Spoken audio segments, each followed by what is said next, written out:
I'm Tommy, and you're on the lifeboat. Let me see if I can. It's probably a little bit better in the shade. Working outside, doing a little spring cleaning, and yeah. So something occurred to me because of a very close friend of mine that's in a screwed up position right now, and anytime I find somebody in a really screwed up position, very often there's nothing I can do about it. I mean, almost always there's nothing I can do about it. That's just kind of the nature of life, right? There are times that you just simply cannot do anything to help somebody, but I think on this one I can, right? So, and this is a good rule of thumb for everybody across the board. I haven't done this show in a long time. We've done it many times, but it's been a long time since I've done it. The 5 versus 95 theory, which isn't even a theory, it's a freaking fact. So, 5% of our life is what happens to us. And it can be devastating stuff that happens to us. Nevertheless, that's 5%. The 95% of our life is how we choose to deal with everything that comes down the pike. Now, that can take a lot of forms. It can take awful forms. When somebody you love or deeply care for passes away, although that's only 5%, and the real, it's going to be a devastating 5%. It's going to be something that hurts like nothing in the entire world on our scale of, just how bad it is. That's life changing. It really is. But you have the opportunity in every single thing that happens to have some form of control over that 95%. Now, on the other end of the spectrum is when someone else tries to get a hold of that 95%. This is something that affects everybody more often probably than we even realize. You hear people say terms like psychic vampire. A lot of times, the narcissist label gets thrown on those people as well. But what ends up happening is they say really hurtful and hateful things. And they do it, exes are good for this. Ex-girlfriends, ex-husbands, ex-wives, that kind of thing. They honestly go through their entire vocabulary to try to come up with the most hurtful thing that they can possibly say. When they do that, you hear people say all the time, oh, you know what, he made me so unhappy, or he made me miserable, or she made me angry. No. They said something stupid. And if you let that mess with you, and everybody does, there's nobody that's really, really great at this. But if you refer back to it, I think you will find peace in situations that would have taken longer.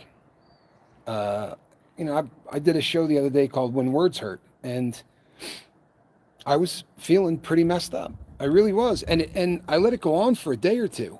And then what ended up happening is this a situation came up with somebody else that I deeply care about. And when I heard what was happening to this individual, I thought, holy crap. I know exactly what advice to give, but I didn't do it for myself.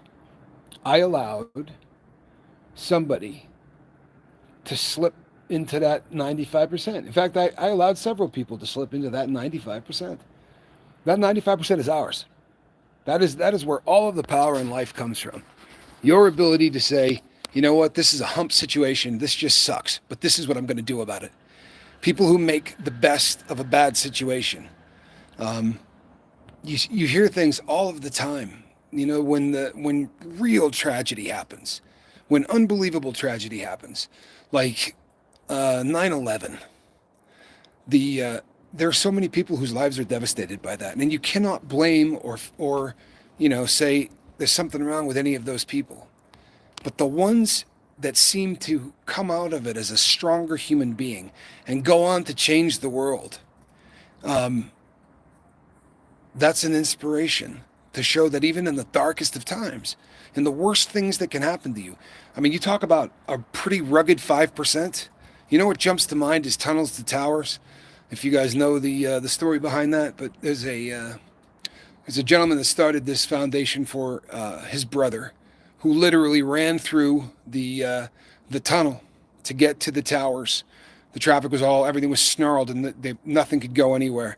And in bunker gear, this guy ran through the tunnel and managed to get into to the South Tower in time for it to collapse on top of him. And that's one of those things that can just devastate you if you allow that 5% to destroy your life. And if you hear this guy talk about it, he realized that this is one of those things that if he didn't do something with this, then it was going to eat him alive.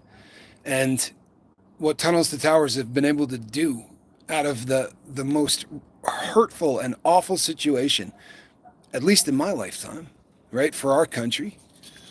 I don't think the only thing worse would be this fentanyl crisis. Truthfully, that's the only thing worse. But 9/11 was tough. He buys homes for people whose wives or husbands get killed in combat. He just steps in and says, "You don't have a mortgage anymore. Don't worry about that. Worry about the rest of your life and taking care of your kids." And just a really, really beautiful organization that he set up.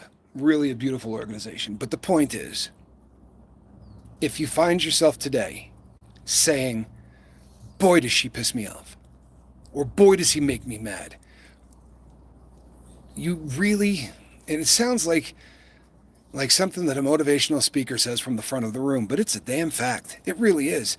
If you've ever met those people that, man, you just can't fluster them. You get up in his face and say whatever you want. I knew a guy in prison, and there was a guy talking so much trash, and he just sat there with this look on his face. He terrified me. Literally terrified me. Like, this dude, he just looked at him and said, "We ain't got to do all of that talking. If this is something that you really want to handle, then the two of us will just excuse ourselves and we'll go take care of this. And it will be over very quickly. And then we can get back to our regular life." And I'm telling you, this is a room full of really hardened dudes. And for days afterwards, people were like, "Have you ever seen anybody more calm?"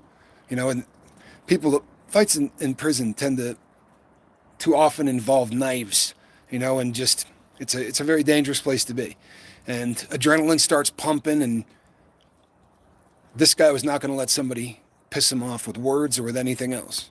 He thought about it. Now, am I saying that his decision was great? The decisions of the 95% are not always awesome, but they're yours. Don't give them to somebody else. Don't let somebody else dictate how you're going to feel. You're better than that. You're better than that. You're stronger than that. You're smarter than that. Is it easy? No. And all of us mess it up. I mess it up constantly. I do. I mess it up constantly. But it's one of those things that if you remind yourself often, or you have somebody that can remind you, as you start to slide down that path and you start to feel yourself really, you start feeling like you're less than, less than whatever. Less than, less than. You start feeling like you're less than. Then it's time to do all of the tricks of the trade, right? All of the bag of tricks. Even if it's not trying to drive you, like it's not a trigger and you're not thinking about using, you're just hurt. Your feelings are devastated. Go through the exact same processes that we do for trying not to use. Start bombarding all of your senses, right? Get outside, get some fresh air, get a little walk in. You're going to see things that you weren't looking at. Don't stay and stare at the same four walls and think about the hurtful things that someone said about you. Just like any automatic negative thought that is beating the crap out of you, you get rid of it the same way. It doesn't matter whether it's drugs, and you feel like you got to use, or alcohol and you feel like you got to drink, or somebody said something that was just so hurtful that you really are allowing it to rock you a little bit. You just do the same things. And then if those fail, what do? You connect with somebody. You get a hold of somebody that is in your circle, your sobriety family, or your real family, if you're blessed that way. And then you unload it. Because if you keep that stuff and hold it inside, you're going to fester and bad things are going to happen. We joke about it all the time. If you're new to the boat, right? There's never been a psychiatrist in history that said, if you just hold it inside and don't tell anybody, right? It'll just get better. It'll go away. It'll destroy you. It really will. So reach out. And all of you are fantastic human beings. You really are. Don't let the fact that you had a disease let somebody encroach on the 95% that is yours. They can be a jerk. They can be an ass. He or she can just do whatever they can to try to hurt you. But you own that 95%. How you react to anything that happens to you, that belongs to you. Take it. Seriously, don't ever surrender that. People, I got to get back to work. But I had to unload this thought. I got a friend that's really, really going through it. And it pains me. I love this person. I love this person deeply. And, yeah, I really hope that they hear this. All right. I will see you people at 5 o'clock on the deck of the lifeboat. Thanks for being you guys. I am blessed, truly.